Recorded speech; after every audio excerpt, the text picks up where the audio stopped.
I'm Cape Joel, and this is Comic Smack, your weekly, daily, all-the-time, anytime comic book show where I give you your fix of everything you need to know from the world of comic books and superheroes. And on today's show, we're taking a closer look at Green Arrow issue number 27. Oliver Queen continues his cross-country tour to bring down the evil forces of the Ninth Circle. What'll happen next? Let's hop on in together and find out. So, as the comic opens up, Green Arrow and Flash find their way to DC, by which of course I mean Washington. They were always in DC. Following up on their leads from the previous issue, Ollie and Barry find their way to a political action group that was lobbying for peace. A strange goal for a group that was being backed by the Ninth Circle, a criminal bank. By the time our heroes get there, everyone is dead, killed at the hands of cutting-edge military hardware. The Flash is super confused. Green Arrow fills him in, saying that this is part of the Ninth Circle's MO. Use their money to back harmonious, peaceful endeavors and then kill them so as to manipulate the market and up the sale of weapons across the board. Same thing happened back in DC when the Ninth Circle hired Eddie Friars to take over a train bound for a peace conference. Now the Flash, being a super awesome CSI guy, manages to collect some evidence and promises to go back to his city,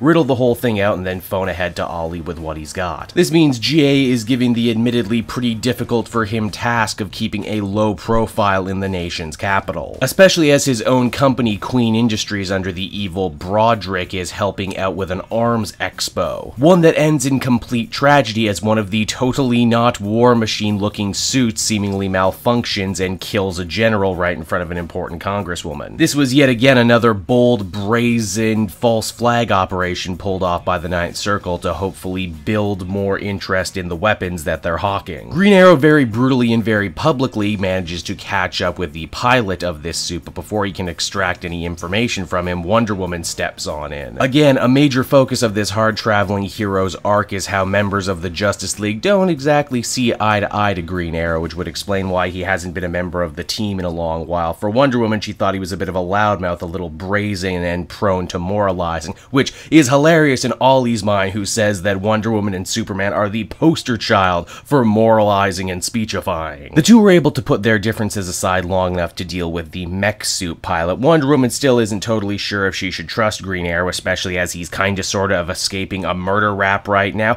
but luckily she remembers that she can use the lasso of truth to, well, you know, get truth out of people and realize that Ollie isn't a bad guy. The good guys riddle out that the Ninth Circle will next try and kill that congresswoman from before as she gives a speech about the United States needing to get more weapons and more warlike. Interesting as up until now she was the peace-knit candidate, but she's done a complete and total 180. Green Arrow and Wonder Woman are able to step on in and stop a missile from totally turning her into dust. Why? And because Green Arrow's such a good guy, why he even goes out of his way to finish the congresswoman's speech for her, saying that America shouldn't be run like a business or a fortress, that they should strive to be better than any of that. They should strive to be the heroes on the world scene. Why, Ollie, if I didn't know any better, I would say somewhere Uncle Sam's beard just grew 3 inches. But the day saved, Wonder Woman and Green Arrow decide to go their separate ways, feeling they got to know each other a little better. It's also around here Green Arrow gets a call from Barry about those special advanced bullets. Apparently they came from someone working at LexCorp. Yep, that's right. Green Arrow, the hater of fat cats, is ready to go head-to-head with the fattest cat of them all, Lex Luthor, as the comic winds down. So that was Green Arrow issue number 27, and overall I did enjoy, but not as much as the Flash team-up from the previous issue. Maybe it's just because Diana of Themyscira and Oliver, Queen of Star City, don't have that much in common. I also didn't mention the hardworking B-plot this issue had involving Emiko, Red Arrow, and Black Canary trying to break up the underground men's human trafficking ring. It's nice to know that even though Green Arrow was on a road trip, we're still very much keeping invested in what's going on in Star City at the moment. Overall, it's a pretty decent issue that could have been great. I'd give it a 7.5 out of 10. So there you go, everyone. There's Green Arrow for the week. I hope you liked it, and as always, why not check out some of these other videos? Keep up to date by following me on Twitter and other social medias at Cape Joel. Want to catch up on this or any other story and trade? You absolutely can over at Book Depository. I have a link down in the description, and if you use it, not only do you get a great deal, but you support me and the channel at the same time. So until next time, everyone, this has been Cape Joel. Thank you so much for watching.